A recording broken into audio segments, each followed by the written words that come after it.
So a bunch of snowflakes are getting triggered at the recent airings of Tate no Yuusha, also known as the Shield Hero, because there are themes of rape and slavery. They weren't a problem in earlier media, such as the web novels, light novels, and lastly the manga. Here I'm going to give you a generalized summary of the story, so spoilers for episode 1 and 2. So our protagonist Naofumi gets his ass conned by a bitch of a woman, who basically takes all his belongings and frames him for rape, tarnishing his already terrible reputation. To make matters worse, because he's one of the 4 heroes, he has a duty to fight in the upcoming wave, which basically is a world event where mobs spawn in ridiculous numbers and fight them off for the sake of humanity and shit, and save the world. Pretty corrupted by these recent events, he has a lack of trust with any human beings around him, whether it's the town folk, shopkeepers, food joints, even his fellow heroes turn against him. Because our protagonist is a hero of the shield, he's quite worthless when it comes to the offensive. He's basically stuck in a loop. 防御力はあっても攻撃力が足りない。足りないから魔物を倒せない。倒せないから経験値が稼げない。稼げないからいつまで経っても攻撃力が上がらない。嫌なループだ。くそ！ So coincidentally, a creep shows up and basically has our boy follow him. He turns out to be a slave trader, he shows his merch and talks a bit about the country's law and history and shit, with human supremacy being a thing.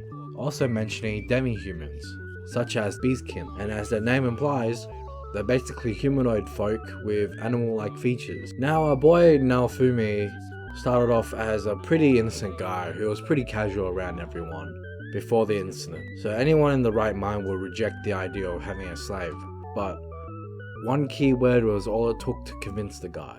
なんで俺が奴隷を欲していると？彼らは嘘をつけず主人を裏切ることも決してできないからです。 They were unable to betray their master. Because it is a fantasy world, there's a thing called the slave crest, making slaves obey their master no matter what it is, making it impossible for them to go against them. 奴隷には重度の呪いを施せるのですよ。命を代価にする刻印を使った強力な呪いをね。 So basically he gets a cheap slave because he doesn't have the luxury to get anything decent. So he gets a raccoon girl. This is how we meet. Basically he doesn't treat her like shit and treats her like a normal person, like buying her food, even a ball, just like the one other kids were playing with. But kinda comes at a cost, so he forces her to learn to use the blade to slay things for him, as Hero Shield cannot wield anything besides, well, shields. So she's basically his weapon, and even medicates her to even soothe her sickness. She has nightmare at times of the death of her parents, and Naofumi comforts her. Blah blah blah, that's basically the gist of the story. There's still more to episode 2, but I believe you will allow yourself to watch the series after seeing the comments and how I address them. Let's start off with Anime Feminist. I honestly didn't know this existed. Content warning. Discussions of rape and human trafficking. We will not be reviewing the Rising of the Shield Hero premiere here at Anime Feminist.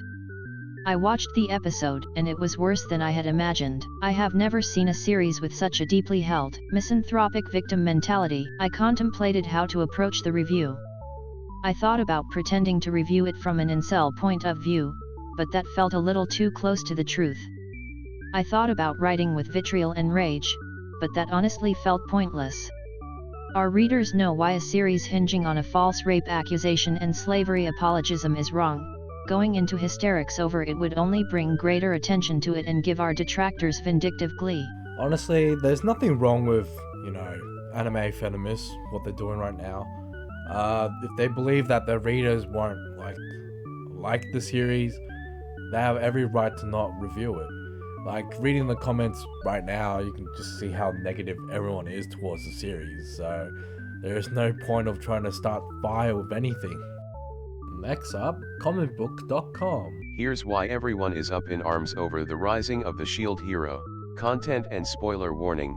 This editorial will frankly discuss the many elements causing a controversy in the first episode and spoil some future events in the series. Starting on a rape accusation paints the entire series in a bad light according to its detractors, as it's meant to set the entire series in motion. Rape as a plot device is bad enough, but here it serves as the origin of the entire plot. What's made it worse in the eyes of its detractors are the implications of what kind of message a false accusation of this nature sends to the audience. Detractors of the series have seen that final bit as slavery apologist. Slavery, like rape, has been an element of other anime series, though it's treated a bit differently here.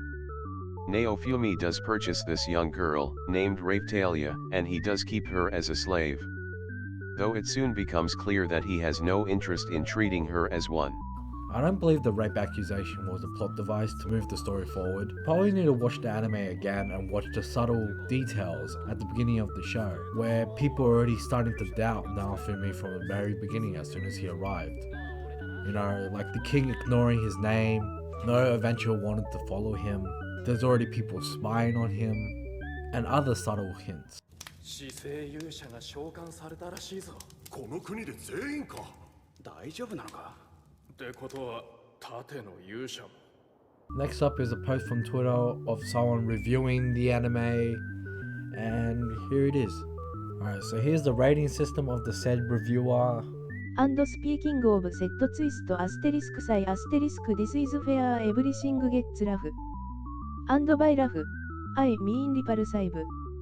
SO towards the end of this premiere the main character gets screw this. Yeah, screw this.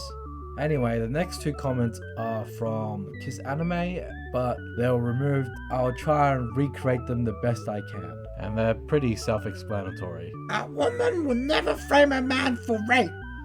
This man's a fucking victim. How dare he get a slave? Alright, the story isn't just because he was accused of rape. It was because how everyone treats him badly. That's the story. So you're thinking about something you're really narrowing down what you're looking at instead of the whole picture. I'm outraged how this story depicts slavery. Cause he's treating the slave nicely, it's no better than people who abused him. Cause he's being nice and shit, this whitewashes the history of slavery. Look, there are multiple instances of slavery, like the Chinese enslaving their own kind, Jews being enslaved by the Egyptians, but now it's being abolished in our world, but back then, before it was really worldly accepted. But in their world, they have no such things, and probably the story will explain more if you're just a bit more patient. Anyway, I'm just gonna wrap up the video now, so I gave my opinion, so it was IDC signing off.